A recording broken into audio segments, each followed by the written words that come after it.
Hello everyone, welcome back to my YouTube channel CV study world 614 में।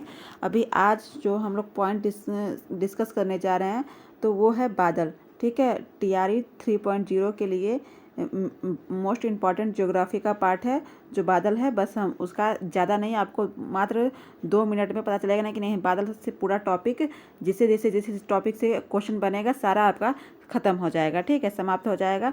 तो उस topic को हम लोग देख लेते हैं। बादल देखिए, बादल मेनली कितने प्रकार के होते हैं। तो बादल मेनली हमारे 3 प्रकार के होते हैं। कितने प्रकार के होते हैं? 3 प्रकार के होते हैं। कौन कौन से होते हैं? देखिए, पहला होता है हमारा निम्न स्तरीय। ठीक है, पहला बादल हमारा होता है निम्न स्तरीय। ठीक, निम्न स्तरीय। दूसरा होता है मध्य स्तरीय। और फिर तीसरा होता है आपका उच्च स्तरीय होता है। ठीक है, तो यहाँ पर वही दिया हुआ है, आप लोग देख लीजिए। इसको हम बड़ा कर देते हैं ताकि आपको विजिबल हो जाए। ठीक है, तो ये देखिए, पहला हमारा दिया है निम्न स्तरीय बादल, दूसरा दिया है मध्य स्तरीय बादल और तीसरा दिया है उच्च स्तरीय बादल। तो निम्न स्तरीय बादल हमारे कितने ऊंचाई तक पाए जाते हैं? तो 2 किलोमीटर तक हमारे निम्न स्तरीय बादल पाए जाते हैं।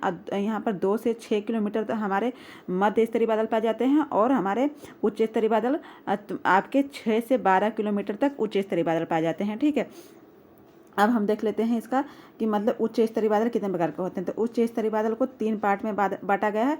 कौन कौन सा? तो उच्च स्तरीय बादल को पहला पच्छाप बादल, फिर उसके बाद दूसरा हमारा है पच्छाप स्तरीय बादल और फिर तीसरा है आपका पच्छाप कपासी बादल। ठीक है, ये तीन पार्ट में बांटा गया है।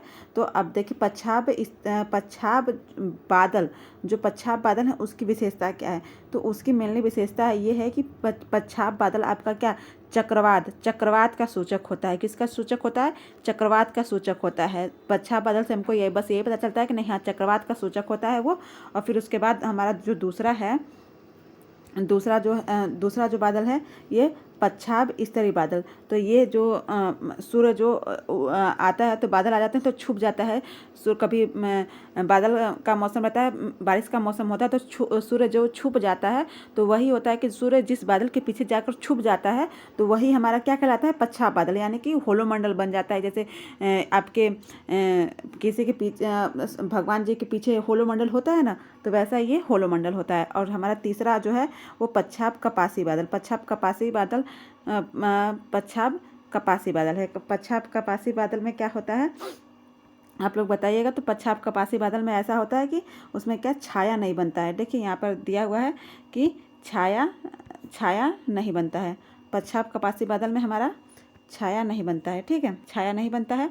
तो अब हमारा उच्च स्तरीय बादल खत्म हो गया। अब हमारा कौन सा बचा है? मध्य स्तरीय मेनली 2 प्रकार के होते हैं। ठीक है, मध्य स्तरीय 2 प्रकार के होते हैं हमारे। कौन कौन से होते हैं?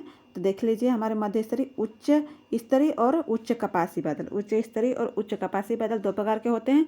उच्च स्तरीय की क्या विशेषता है? उच्च स्तरीय की विशेषता ये है कि इसमें देखिए लगातार क्या होती है?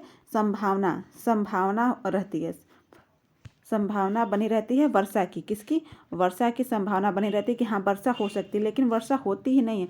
एक्चुअली में वर्षा होती नहीं है, संभावना बनी रहती है। ठीक है, और फिर उच्च कपासी बादल का क्या है? उच्च कपासी बादल में जो पताखा मेघ बनते हैं। क्या बनते हैं? पताखा मेघ बनते हैं। ऐसे बैनर बने रहते हैं, जैसे आप लोग का बनता है ना कि हाँ 1 2 3 ऐसे बैनर बनते रहते हैं। मेन हमारा कौन सा बादल है? मेन हमारा जो है मेन हमारा जो बादल है वो निम्न स्तरीय बादल। कौन सा है?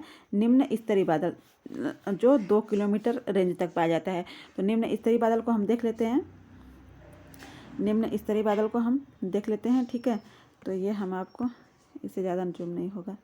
ठीक है, तो हमारा पहला है निम्न स्तरीय बादल में कौन सा है? तो यही आपको ध्यान से पढ़ना है। इसको प्लीज़ आप लोग ध्यान से देखिएगा, क्योंकि इससे क्वेश्चन पूछे जाते हैं एग्जाम में और ज़रूर से ज़रूर ये क्वेश्चन पूछे जाएंगे। तो पहला हमारा कौन सा है? कपासी बादल। और दूसरा हमारा कौन सा? स्तरीय बादल। और तीसरा कौन सा है? कपासी स्तरीय बादल। और चौथा कौन सा है? कपासी वर्षीय स्तरीय बादल। कपासी कौन सा है? चौथा हमारा कपासी। यहाँ पर देख लीजिए, कपासी वर्षीय स्तरीय बादल। तो हमारा देखिए, कपासी स्तरीय जो बादल है उसकी क्या विशेषता है? तो कपासी स्तरीय में भी ये इसकी इसका कोई मतलब नहीं है, तो इसमें वर्षा नहीं होती है, इसमें भी बारिश नहीं होती है। देखिए दिया है बारिश नहीं होती है। और कपास स्तरीय बादल में क्या होता है, स्तरीय बादल में वर्षा नहीं होती है। और वर्षा स्तरीय जो है, जो वर्षा स्तरीय हमारा तीसरा पॉइंट है, तो इसमें थोड़ी थोड़ी वर्षा होती है, ठीक है, धीमी धीमी वर्षा होती है। और फिर उसके बाद लास्ट हमारा जो है कपासी वर्षी बादल। और हमारा जो ये चौथा है कपासी वर्षी बादल, यही सबसे महत्वपूर्ण है एग्ज़ाम की दृष्टि से, यही सबसे महत्वपूर्ण है। और आगे हमने जितना भी बताया, अगर आप उसे भूल भी जाएंगे तो कोई बात नहीं है, लेकिन मैं जो ये वाला है इसको आप ध्यान रखिएगा कि नहीं, ये कपासी स्तरीय बादल में सबसे अधिक वर्षा होती है। कौन सी सबसे अधिक वर्षा पूछा जाएगा एग्जाम में, क्वेश्चन बन सकता है आपके कि सबसे अधिक वर्षा किस बादल से होती है। ठीक है, सबसे अधिक वर्षा किस बादल से होती है, तो हमारा कौन सा हो जाएगा कपासी स्तरीय बादल हो जाएगा। ठीक है, इसको ध्यान रखिएगा आप लोग। तो ऐसे ही वीडियो मेरे चैनल पर आते रहेंगे, छोटे छोटे, जो आपके एग्ज़ाम के पॉइंट ऑफ व्यू से इम्पॉर्टेंट है। तो आप लोग को ये वीडियो कैसा लगा कमेंट करिएगा, और आपके नॉलेज में जो भी होगा उसको शेयर करिएगा। और अगर आपको वीडियो अच्छा लगा तो सब्सक्राइब कर दीजिएगा। धन्यवाद।